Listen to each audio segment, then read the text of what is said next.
it comes down to having a strong enough motivation to overcome any obstacle that's going to be in your way. Whether it's setting your alarm for 5 a.m. and waking up, or not spending the money on those shoes that you don't need, or going to the gym even though you're exhausted and you don't feel like it. If your motivation is stronger than all those things, you are going to achieve your goals.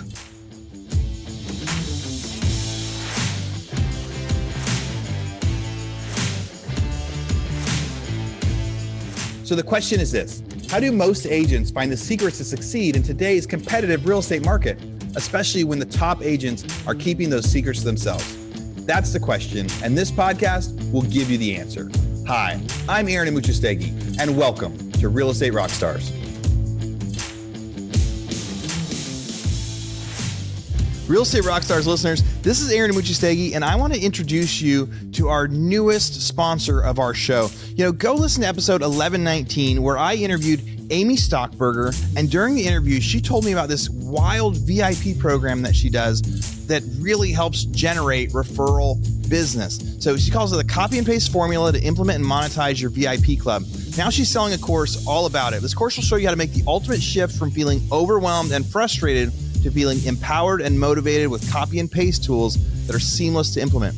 While I was interviewing her, I was writing down the names of so many people that I know in my network that need to implement this right away. A few of you listeners, I actually called you and said, hey, you guys should be doing something like this. That was before I realized she had a whole course that she's trying to build out here. If you sign up for a course, you're going to experience a steady stream of high quality leads, turn all your clients into referring machines, and add additional streams of revenue. By the end of this course, you're going to have learned the game-changing value of how lifetime lead strategy equips you for business buying, applied an easy copy and paste roadmap, and monetize your VIP club. Stop giving away your commission in exchange for high referral fees. Add or increase your transaction fee. It lays the groundwork for adding an additional six-figure revenue stream.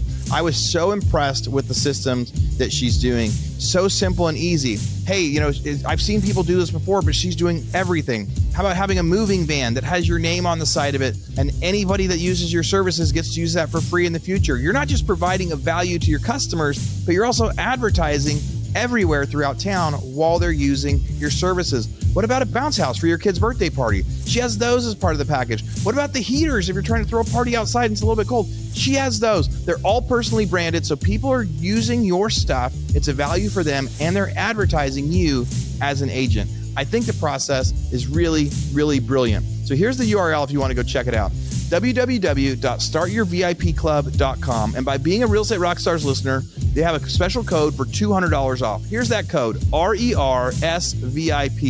Go to startyourvipclub.com, RERSVIP. Go check it out. Or go listen to episode 1119 and learn more about it. Hey, Real Estate Rockstars. This is Aaron Amuchastegui. I'm really excited to be interviewing Rachel Richards again. I was just pulling it up. Last time I interviewed her, September 2020. No way. During some of the craziest time. But by that time, market's kind of on fire, real estate's humming and doing well. Half the world is no masks. Half the world is still hurting at the time, really, really weird stuff. You had a couple books, but I tell you, so many of my listeners reached out afterward and they thought it was super cool because I always say we only interview real estate agents. We only do that.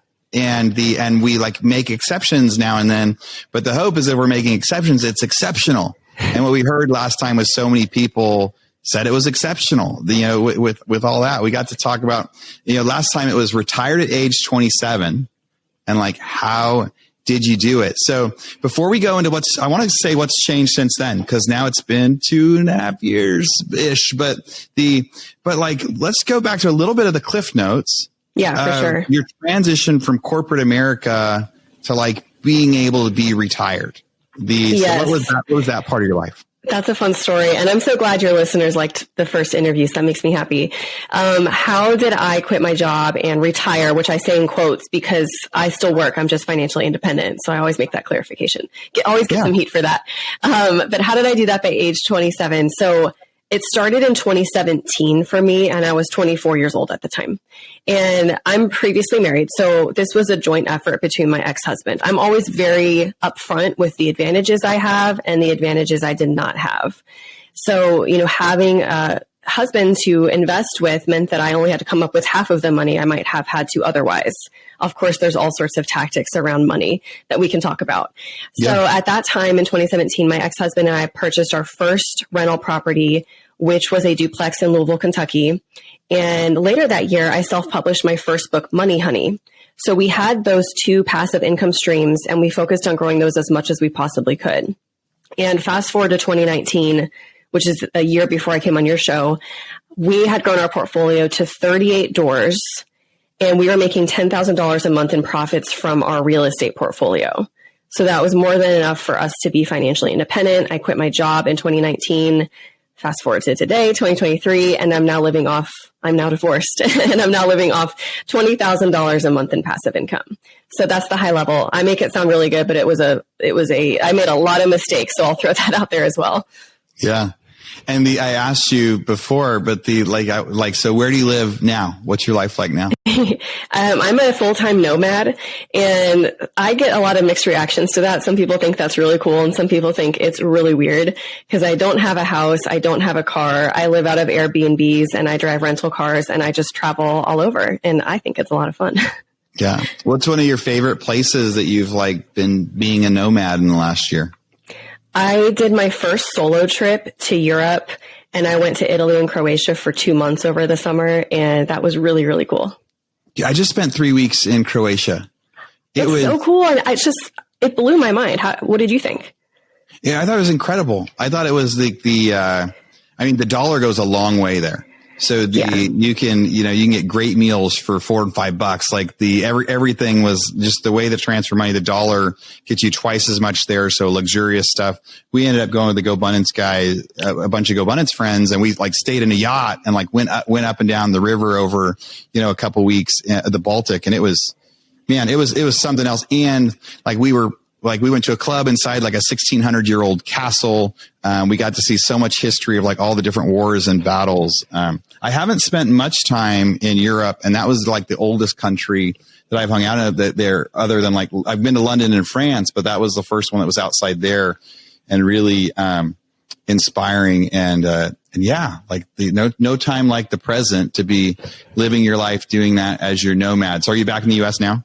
I am. Right now I'm at my parents in Kentucky because we're still kind of in the holiday season. I'm about to go to South America for a few weeks and then back to Colorado for a little bit. Yeah. What a fun life. I love South America too. One of the things that I remember when I first interviewed you was on some of the tactics that I think, I'm sure you talk about it in one of your books, was so many people right now is we're in recession. Some people will argue with me. Some people won't. In a lot of places, times are tougher. Things are tighter. People are canceling subscriptions to we sell a bunch of business. We have a bunch of subscription services, different company. People are looking at their credit card statements and going I need, what charges can I get rid of? What stuff can I discount? And I know it's a similar challenge to trying to retire early is trying to survive when you start making less money. Right. And maybe you don't think of it like that, but I think some of the tactics that you were trying to teach people back then of how to retire would be really beneficial for people to hear about now. I remember one of them that you kind of said was, if maybe I'm remembering it right or wrong, I was how do we cut costs? And you were it's more about how do you make more money? Is that right? Is that the right spin? Yeah, exactly. Because and I've asked this in a lot of workshops and rooms and presentation, it's if you're trying to save money quickly, what do you do? And most people, and I used to feel this way too, I would say, well, I would stop eating out. I would cook at home more. I would cut back on online shopping. And I realized that the default we had to that question was to cut costs. And that's great. I truly think that is half of the equation. That's absolutely necessary. You have to live below your means if you want to get ahead financially. And at the same time, someone on a limited or fixed income can only cut their costs so much. You can't just stop paying your mortgage payment or your car insurance payment without consequences. So there's only so much you can do. You're limited. But if we instead look at the other half of the equation, because there's two ways to save more money, you can decrease your expenses or you can increase your income.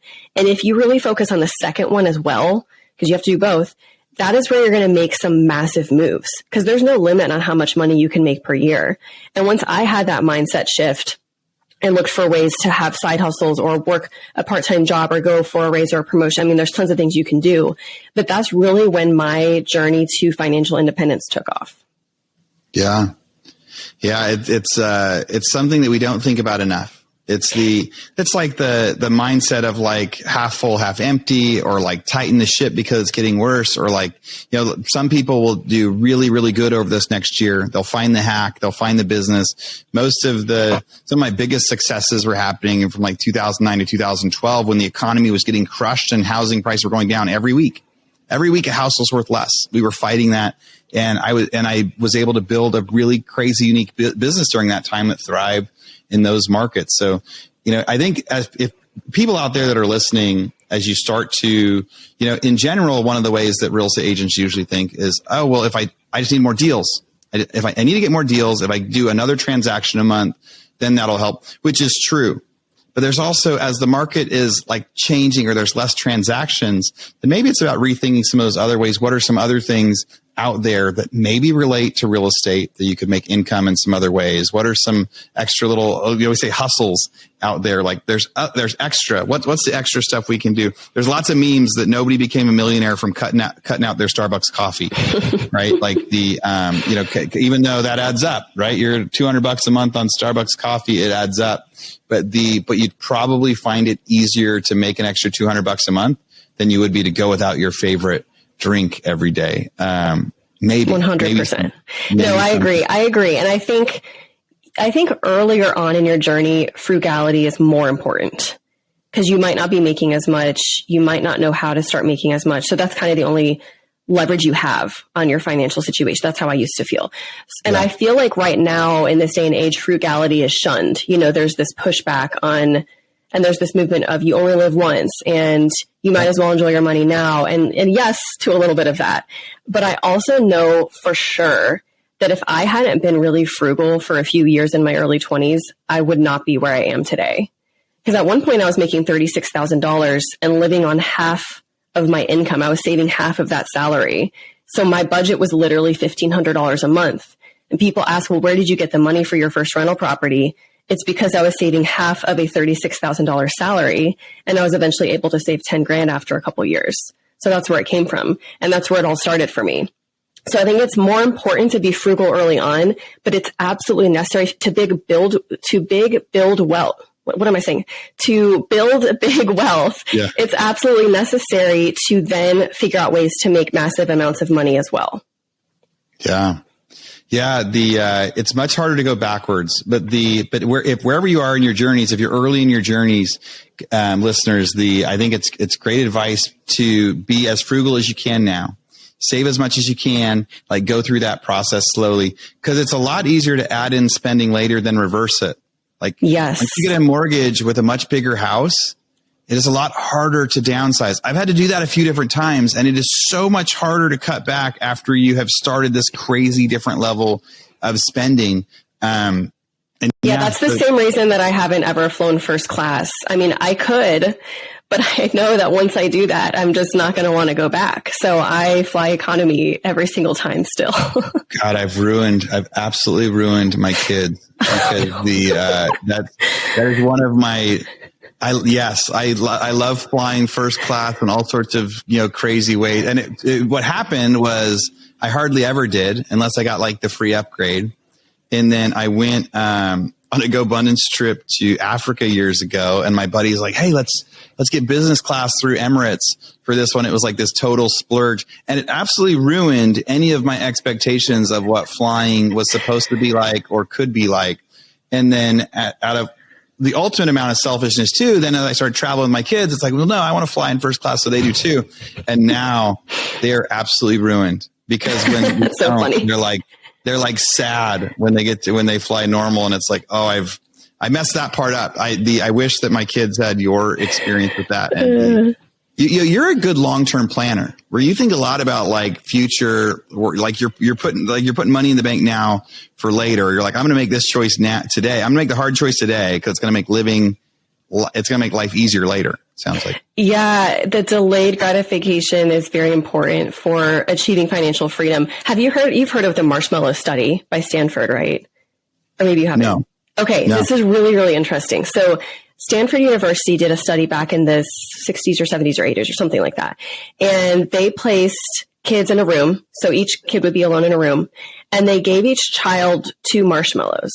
And they said, or 1 marshmallow. And they said, hey, you can either eat this marshmallow now, or if you just wait 15 minutes, we'll give you a second marshmallow, and then you'll get to have 2 marshmallows.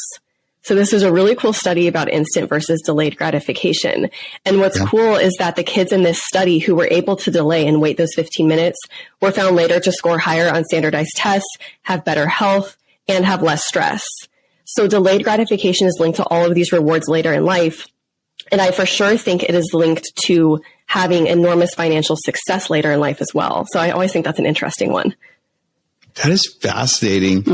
Every time in my life I try to get like extra healthy or like make these big changes, I try to do an Ironman once a year because I know that like half the year I like to, eat cake and make bad decisions. And then the Ironman season helps me like get back to like eating healthy and doing the right thing.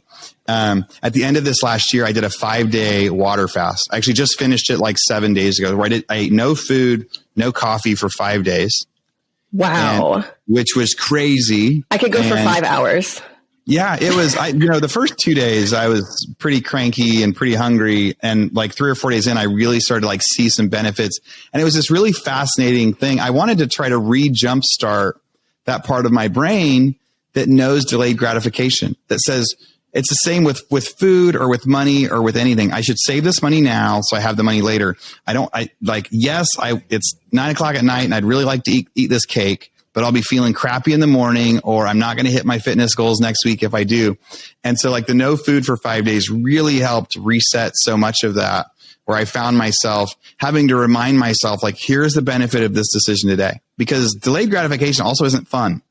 No. Saying no to the fun thing today. Like real estate agents, when you get that first commission or that second commission or a recent one, like you get this money and we've been locked up for a while on COVID and now we can go travel, and you're like, hey, I want to go spend a bunch of it, which I love to live big.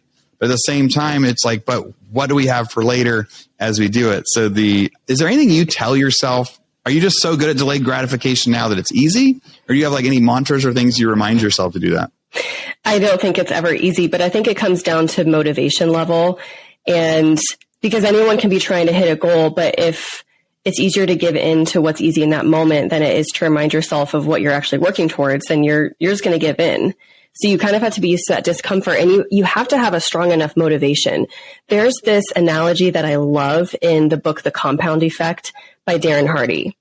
And he talks about this. He's like, hey, if you are on top of a 100-story building and I offered you $20 to walk across the plank to the next building over, would you take that deal? And it's like, no, who's going to risk their lives for $20? Like, why do that? Right. It's not enough incentive, right? And then he says, okay, now pretend like you're a parent, or maybe you are a parent. And he says, imagine your child is standing on that next building over and the building is burning down and you have to walk across that plank to save your child. It would you do it? And it's like, yeah, of course, 100%. And you wouldn't have to have $20 either to do it. Right. So it comes down to having a strong enough motivation to overcome any obstacle that's going to be in your way. Whether it's setting your alarm for 5 a.m. and waking up, or not spending the money on those shoes that you don't need, or going to the gym even though you're exhausted and you don't feel like it. If your motivation is stronger than all those things, you are going to achieve your goals. Hey, real estate rock stars. This is Aaron Muchastegui, and I'm interrupting myself to bring you this commercial break from one of our sponsors. There's somebody I've been looking at for a long time, and when they reached out to me, I said, yes, we have to be able to do this deal. So that sponsor is Follow Up Boss. There's a lot of superstars out there that use Follow Up Boss. What's your favorite CRM? We're using Follow Up Boss. We use Follow Up Boss. So we use Follow Up Boss. I love Follow Up Boss. I love it. We have action plans now for bringing on new agents. We have action plans for our recruiting. We call them action plans in Follow Up Boss, which will trigger tasks for the agents to do as far as calling. Follow Up Boss I like more for the integrations with everything, MailChimp, Call Action, all those different products. I will say we used Sync and we switched from Sync to Follow Boss. Honestly, the greatest CRM I've ever used. I've used Follow Boss. Honestly, the greatest CRM I've ever used. I've used Brivity, Sync. I've looked at Boomtown, like Real Geeks, just a bunch of different ones. But me personally, I fell in love with Fub about like 7 months ago when I first started using it. I've used Boomtown. I've used Line Desk. I've used Conversion. And I think Follow Boss gives you the most integrations that are simple, and it gives you the best ability to go and integrate large things into one single solitary platform, yet at the same time, it's still affordable. I do like Follow Up Boss better just because you can text from the app and things like that. It's just a little more convenient for me. It tracks everything that I need. I can customize it if I want. If I want to go smart list based, that's fine. If I want to go task based, it's fine.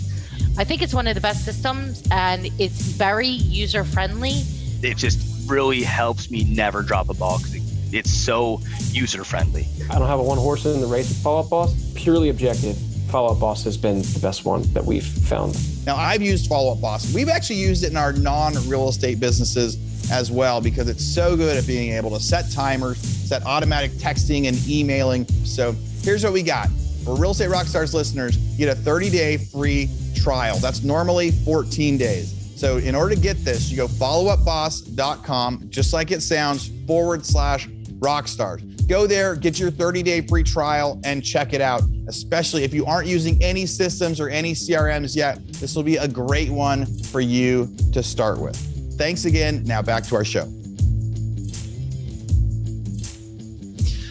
I love that. So your motivation must be stronger than what? Than the challenges? Then whatever challenge is gonna come up, whatever's gonna stop you, whatever discomfort is gonna be there in the short term.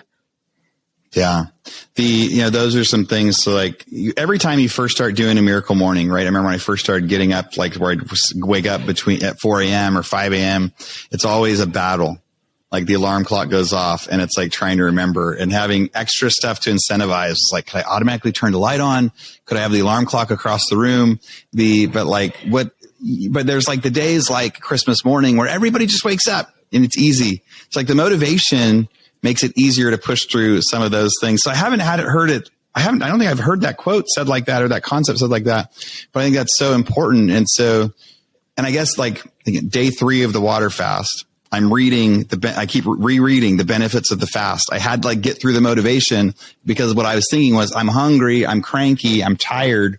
And I go, no, but by now your body's regenerating stem cells. It's getting rid of, the dead precancerous cells and like starting over in some of the genetics. And so anyway, the delayed gratification is such a concept. So you have 2 books.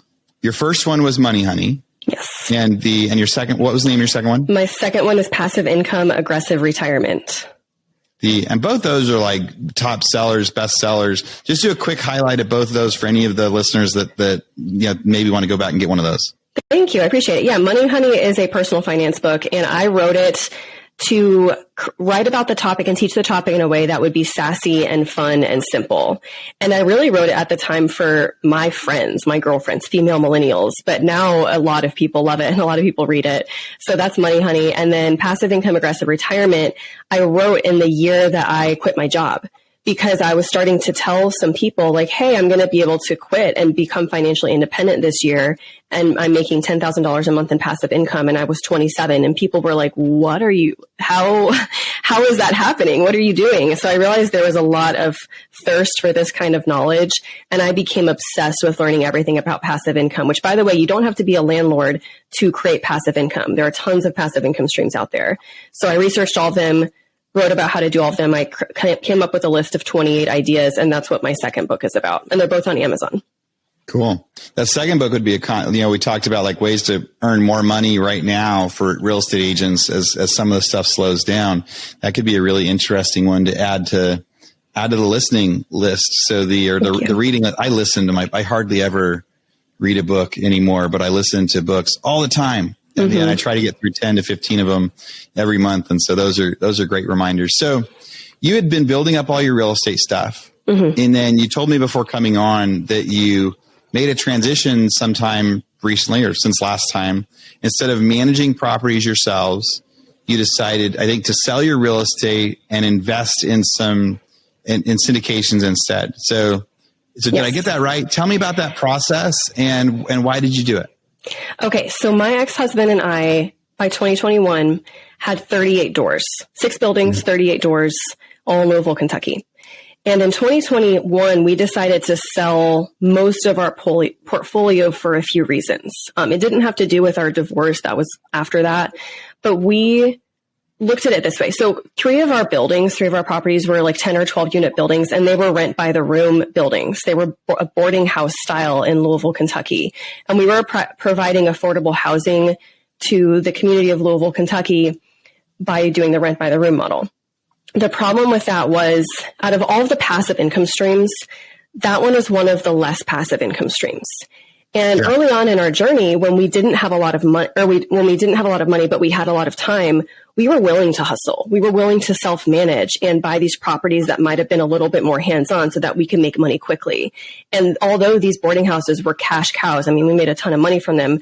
We just got to the point within our wealth, fortunately, where we just started valuing our time a lot more. We didn't necessarily need to make more than we were making once we reached financial independence. So we started thinking about how can we transition this money into an even more passive income stream. We were kind of done with the boarding house model. It was more hands-on than we wanted. We also had some liabilities with those buildings. Tenants are in close quarters. There were like 2 tenants who accidentally set different fires in these buildings within a couple months of each other. We had never experienced that before. And luckily nothing was majorly damaged. Nothing was majorly burned down. It was pretty minor, but it just got me freaked out. And it got me thinking, if somebody on the first floor of one of these buildings had set a fire, who could have been hurt? Like, what's the worst case scenario that could have happened? And it was just eating at me. And it's like, yes, I had all the LLCs and the umbrella liability, but still, if something happens to people under your property, I don't know if I could live with myself. So I wanted to have more peace of mind. And those properties just felt like a liability the way that they were set up. So that's another reason. The third reason we sold in 2021 is, as you know, it was a great market to sell. It was a seller's market. If we were going to sell those properties and take the profits, that was the right time to do it. And we did make out very well. So that is why we downsized our portfolio. Yeah. Yeah. I think a lot of people, when I first started investing in rental houses, they were like Class C type stuff because it showed the best cash flow. Yeah. I was like, hey, you can buy this one for $100,000, but it rents for $1,500 a month. The first apartment complex I got, I would say it wasn't even a Class C. It was like a Class D level. Like later there's like a meth lab that gets busted in there and there's like people getting shot at inside. And it was like, but on paper it looked so fantastic. So I think when people first get started or they have lots of energy or it's also a great way to learn the system, but it's definitely not passive. When you buy a rental, and if you buy like a Class A apartment complex or a Class A house and you hire a property manager and it's renting, let's say you buy a new construction house for $300,000, it's got a warranty and you hire a property manager, that's passive because your money every month is coming in. And if you've got a good property manager, they're managing that. They might even be paying your mortgage for you. So you just get the extra inside your account. If you get to like a Class C or a Class D level, then even with like a property manager, you're still having to make these decisions every month. They're like, well, we think you need to replace the roof now, or do you want to do the repair, or do you want to do this $500 HVAC repair, or do you want to do the $5,000 one? So I think a lot of people in their real estate investment journey, it starts like that. First, I'm going to get the first thing I can because I got to get my feet wet, and I can't afford a Class A one, and that one looks really good on paper. And then we use up the time, and if you only have 1 or 2 houses, well, you got plenty of time to manage it. As it starts growing, you get less. And so I try to make a lot of transitions from like Class C and Class D to like Class A, like really nice stuff to where you're not going to have to be making those decisions every day. But most of real estate, for me at least, and maybe it's kind of like being hands-on, it's not purely passive, right? Like there's different interactions that we have to make. But like a Class A with a property manager is as close as it gets. But now, so you took that, you sold at a good time. And I could totally see how even the boarding house style was great at the beginning. And then after a while, you're like, it's like house hacking. House hacking is brilliant. Like somebody that buy their house and they rent out all 4 rooms. That's brilliant. But that's not passive. I'm sure there's times where it's like really awkward at dinner because you have 3 different tenants and something crazy is going on because nobody cleaned the dishes. Who knows? Yeah, I don't want roommates anymore now where I am. I used to be willing to do that. And what's cool is that the longer you invest, like later on, you can afford to be more picky with your properties because later on you have more money. Starting out, you have to make some sacrifices, and that's fine. That's what everyone does. Delayed gratification. It's like you do that's right. Like you might do the thing at the beginning. You might do the thing at the beginning where you're trying to house hack or buy that Class C, Class D, because later you're going to get to have the really nice stuff. So you sold that and you started investing in syndications. And what does that mean? Like, I know what it means, but for listeners, you're telling me syndications. What does that mean? What'd you do with your money? This is my favorite thing. I love learning about them. I love investing in them. I love talking about them. Syndications are where it's at for me. So what is a syndication? It's where an investor goes out. Maybe she finds a $10 million apartment complex and she can't buy that on her own. So she can form a syndication, and that allows her to raise funds from people like you and me, private, limited partner investors. And the cool thing is when we give this person our funds, when we invest in the syndication, we're not a lender. We're not just lending our money and getting paid back interest. We are actually part owners in this syndication. So we are entitled to a share of the profits. That includes cash flow profits, which are normally distributed quarterly, and profits if it ever is refinanced or sold. And what I love about syndications is that I don't know another way to invest in real estate that is truly 100% passive. This is 100% passive. You don't have any say in the management decisions or in the renovations or in the tenants. Now, some people don't like that, but I like it because I don't want to do anything anymore, right? It's just really mailbox money. Now, there is some upfront work that you'll have to do, finding good syndicators, being connected to trustworthy people, and then doing due diligence on the deal to make sure it's something you really do want to invest in. But once you send your money in, it is 100% passive. Now, the reason I couldn't invest in syndications starting out is I didn't have the money to do it. A lot of these have minimums of $25,000 or $50,000 or $75,000. And I did not have that kind of cash starting out. So this is something that I had to transition into later on. And then another potential drawback, if that's the way you look at it, is sometimes you have to be an accredited investor. Not always. So if you're not accredited, don't feel like you can't invest in syndications. You still can. It's just some deals you have to be accredited. And that means you either have a net worth of $1 million excluding your primary residence, or you have made, I think it's $200,000 in the last 2 years as a single person, or $300,000 combined if you're married in the last 2 years. So that's how you qualify for that status. But again, it's not necessary on every single syndication. Yeah. Yeah. I think it is something like that. The accredited investor status, the $1 million net worth, but it's interesting to be able to do that. So you said, but one of the things people need to be able to do is find the right syndicator, because I think for, a lot of agents or people right now, there's a lot of people on the sideline. Then I know a lot of people that have pulled money out and they're like, oh, we want to buy houses again, but we're like waiting for these different corrections. They don't know what's going to happen. So how do you find the best syndicator? Because now I get syndications sent to me all the time. I get people reaching out all the time and say, hey, here's what we're raising money for. Do you want in on this? And I love the idea about it being passive. I'm a little bit of a control freak. So then I go like, well, will somebody else do as good with my money as I would do with my money? No one else is ever going to do, but just FYI in general, no one else is ever going to do as good with your money as you'll do with your own money. And on my own rental properties, I make more money than I make on syndications. But syndications, I'm still making good money. So you do give a little bit up, but I think it's worth it. So sorry to interject, but how do you vet your syndicator? What'd you say? How do you vet your syndicators? How do I vet them? So how do you find good syndicators? How do you vet them? I had a lot of trial and error starting out. And one thing I did wrong is I was just looking on, LinkedIn or Facebook groups or places online that I thought good syndicators would be, Bigger Pockets or whatever. And not that that's a bad place to look, but it's hard to trust somebody without having like a mutual connection or somebody else that introduces you that already knows them and trusts them and has already invested with them. So instead of continuing this sort of cold approach, I just started asking around. I started listening to podcast hosts and asking my investor friends, hey, who have you invested with that you really think is good at syndicating deals? And once I started doing that, that's when I started meeting some really experienced and knowledgeable syndicators.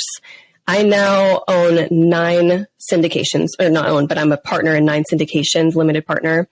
And I've invested with some of these syndicators multiple times. Happy to share, make introductions for anyone that's interested. Another thing in terms of vetting them is you definitely need to have a list of questions to ask them. Every syndicator you meet should absolutely be trying to set up time to talk to you on the phone. That's a requirement that a lot of them have, is that they need to have established a relationship with you in order to send you deals. So if you get introduced to somebody and they're immediately not making an effort to set up a phone call with you, that's to me a little bit of a red flag.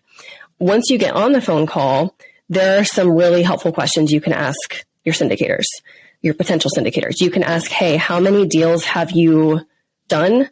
How many deals have you exited is even more important, because anyone can start a syndication, but I want to know what their track record of success after they've sold the property and after they've returned all of the funds. Like, how have you done? What's the worst deal you've ever done and what happened and why? And what's the best deal you've ever done? Have you ever had a capital call where you have to go back to your initial investors and ask for more money? Because that's typically seen as a red flag, but depending on how they answer the question, it might not be, a deal breaker. You just want to learn their thought processes, and if they are learning and making changes going forward. A big one I'm asking syndicators right now is about interest rates. Are you purchasing interest rate caps? And if so, when you are putting out your projections of how this deal is going to perform, are you projecting it at the interest rate you're closing at, or are you projecting it at the interest rate cap?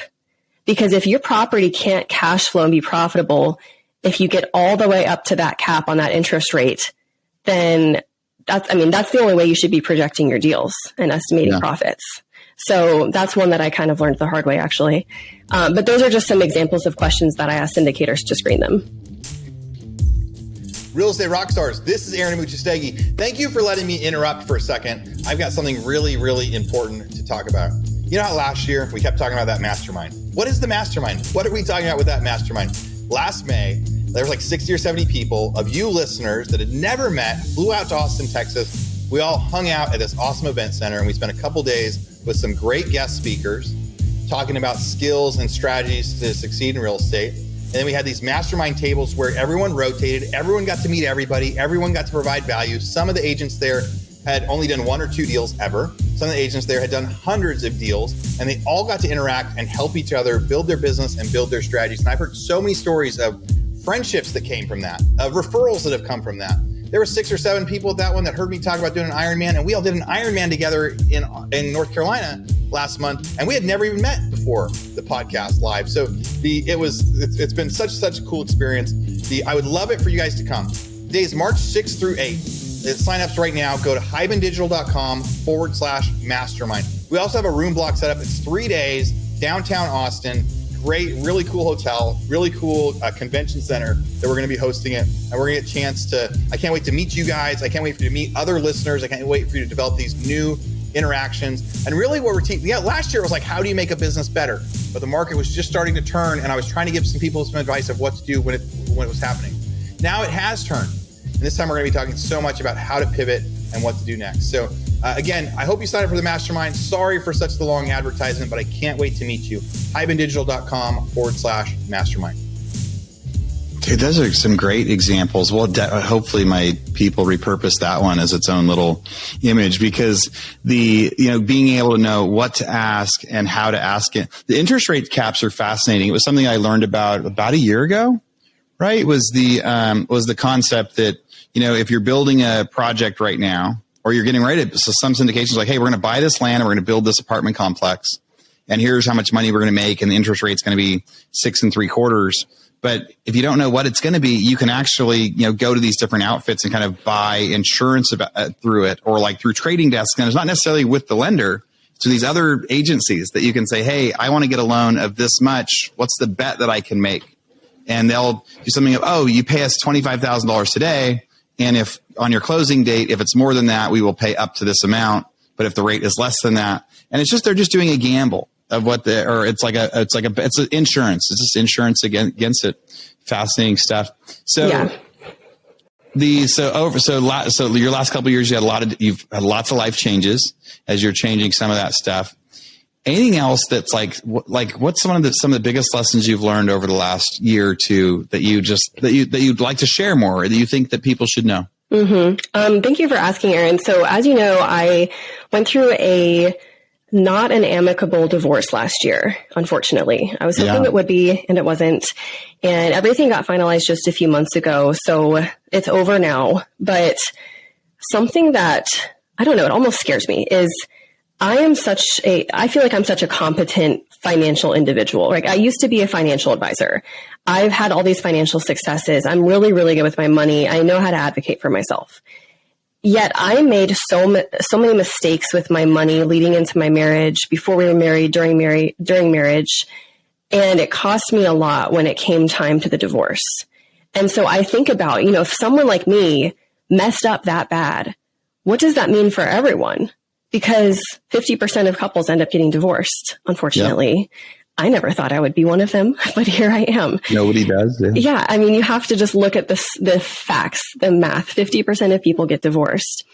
And I learned so much. So I'd love to share some of those lessons that I learned, just in case it helps anyone else out there, because 50% of your listeners could be either divorced or going through one. And let's see, one of them is that I did not get a prenup. This is the biggest mistake I made. And I used to have really mixed feelings on prenups, but I now think differently.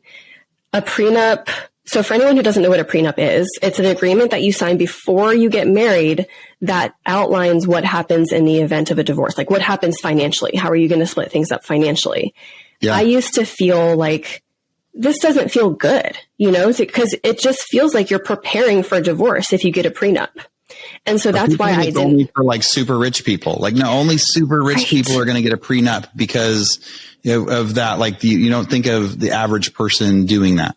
Exactly. And that was my other reason against it, is at the time that I met my ex-husband, I didn't have a substantial net worth, and neither did he. It was low, and it was about equal. So I was like, if we're entering this marriage with equal assets, it shouldn't really matter. And that's my biggest mistake. If I could go back in time and change anything, it would be to get a prenup, because what I didn't realize is that anything that I did during the marriage, like, I started my own business. I have my own books. I have this whole business. And even though my ex-husband didn't make any financial contribution to it or any intellectual contribution to it, he was still legally entitled to half of my business just because I started it during the marriage, which to me blows my mind. But literally a few months into our divorce, I thought everything was going to hopefully be amicable. And then I got this email from the attorneys, and they were like, hey, your ex-husband wants to get your business valuated. And I was like, oh my God, this is the worst thing that could possibly happen, because he had a really big salary at his W-2, and my business is kind of like my livelihood. And we had sold most of our rentals by then, but yet I couldn't go after his income because it wasn't seen as an asset, but because my business was an asset in the law, in the eyes of the government, he could come after my business. And I ended up having to get a business valuation and buy him out at 50%, because legally that was what he was entitled to.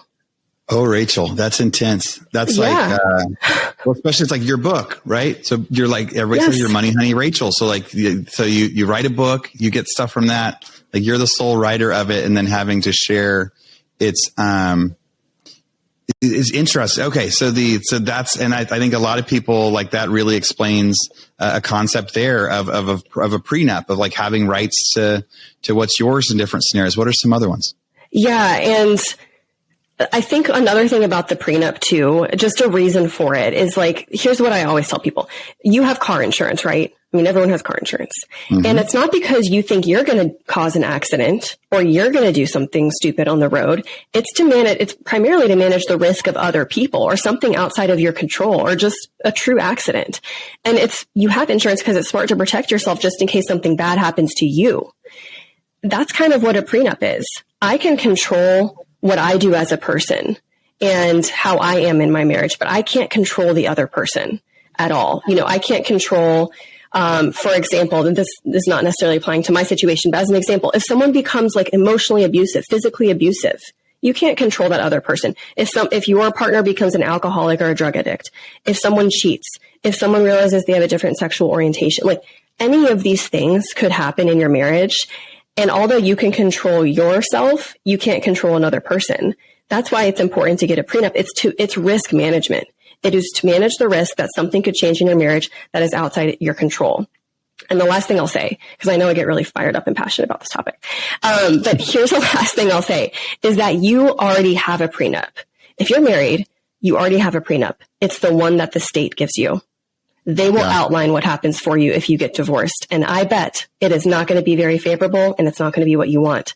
So if you want to protect yourself, you better write up the prenup that you want and that you agree to, or else you are subjected to the government's desires and whims. So that is my rant, if you will, about why it's important to get a prenup. Yeah, that's such a highlight. Yes. If you don't have one, you have one. I've never thought of it like that. You actually have one. And in all of our businesses that we set up, all of our new partnerships, nobody likes this on the partnership part because we're all excited. We're about to buy a new business together. We're about to start a new business together. But we have several pages that are outlined of what if we go out of business? What if we have a disagreement? What's that process? Who's allowed to buy who out? How does it work? How do we value it? Like, we always write all of our business agreements with anybody. Right, and you're not hoping that the business partnership isn't going to work out. You just do it because it's risk management and it's smart. Right. We're starting a business because we're planning to sell it for $100 million later. Yeah. So just in case it goes to nothing, you got to do that insurance. And I think that it's, and people are just as passionate about businesses as anything else. So it's an interesting topic. I'm glad you're brave enough to broach it, to tell people about it, to say like, hey, it's something that even if you're just getting started in your life, it can't hurt because you already have one. You might as well get one that you both agree with. Yeah. Thank you. Thank you for letting me share about that. I'm happy to share a couple other smaller mistakes I made too, if you would like. Yeah, we've got a few more minutes. I'd love to hear them. So another mistake that I made was, well, I don't think this is my mistake because I never wanted to do this, but when you get attorneys involved in your divorce, the cost of your divorce is going to 20x what it otherwise would be. And I don't think people realize that you can also just mediate. You can go hire a mediator and they can help you divide up all the financial assets. And you don't have to get attorneys involved necessarily. Once my ex hired an attorney, then I hired an attorney because I wasn't going to not have legal representation if he did. But so I feel like I was a little bit forced into that. But I literally think we would have come to the same outcome if we had just mediated, which would have saved us a lot of money. So my divorce, and I'm still having costs come in from it, but it cost us about $52,000. Okay, getting divorced is not cheap. It's very, very expensive. And if we had kept attorneys out of it and just mediated, it probably would have been under 10 grand. So that's just something to consider because I don't think a lot of people realize there are some other options. Another thing is do not combine your accounts before you get married. Do not combine your accounts because if you get married and if you get divorced, everything that's a marital asset is going to potentially be split 50-50. Anything that's a separate asset, something that you have in your name only before the marriage, that's going to stay yours. And the mistake I made is that I added my ex-husband to a lot of my accounts before we got married. And so when we got divorced, I didn't get to keep those as separate assets. Those had to also be divided 50-50, even though it was mine. So that kind of sucks. So don't combine accounts before you get married. There's a lot of other things I could say, but those are probably the three biggest mistakes. Dude, I'm so proud of you or grateful that you're willing to share some of that stuff. And the other side of that too is it's like in marriage, it's intense. Nobody likes talking about that side of it. Nobody likes talking about those risks of it. A lot of it lines up with even business too and real estate stuff too. Attorneys' fees are so ridiculous whenever there's a dispute because it always ends up there's a lawsuit and there's a $300,000 settlement and $150,000 goes to the attorney. Well, that means everybody would have been just as happy with $150,000 instead and no attorney fees. In the middle, there's all sorts That's of That's a good way of looking at it. Yeah. There's these things that it's can't we just get along? Cause we're so in this litigious world that we're in. Everybody's very quick to go, I'm going to call my attorney and have me do it. Or we always joke about people that are can't pay their mortgage, but they're they don't pay their rent. But they're I'm going to call my attorney. It's you're not able to pay your attorney if you're not able to pay your rent because attorneys are expensive. It's the most true. I've got some great attorney buddies, but it is not cheap stuff. So Well, it was great getting to catch up with you today Thank get you. to hear, what's been going on, that reminder to our listeners about your books at a time when, when we did our interview last time, it was this interesting time, right? We're 6 months into COVID and some stuff's turning around and some stuff's not. And I think it's pretty timely today to get to do it again, because I think there's a reminder of 2 of your books that'll be very applicable for people right now in their businesses, and it may be some people trying to retire, or maybe taking some of those like habits and concepts you talked about, and it's less about retiring right now and less about like thriving more in a time that's a little bit unsettling for a lot of people. That's just a little bit more challenging for a lot of people. So I think it all applies. If people want to reach out to you and they want to hear more, before you got on, I'm trying to talk you into coming out to our mastermind in Austin and maybe able to get to see some of our people in person. But if they want to hear more about you or talk to you or ask you questions, what's the best way to find you? Thank you. Yeah, my Instagram is Money Honey Rachel. Both of my books, Money Honey and Passive Income Aggressive Retirement, are available on Amazon in ebook, paperback, and audio. And what I'd love to do for your listeners, Aaron, is for anyone who wants to download my Passive Income Starter Kit, I will give that for free. So you can go to moneyhoneyrachel.com/passive income to download that. And thank you again so much for having me. It's been a pleasure, and I wish everyone the best. Cool. That's awesome. That's an awesome free gift. So we'll put that in the show notes too. And Rachel, thanks for coming on. And Real Estate Rockstars, thanks for listening. All right, Real Estate Rockstars, this is Aaron Muchastegui jumping in again to thank you for listening to the show.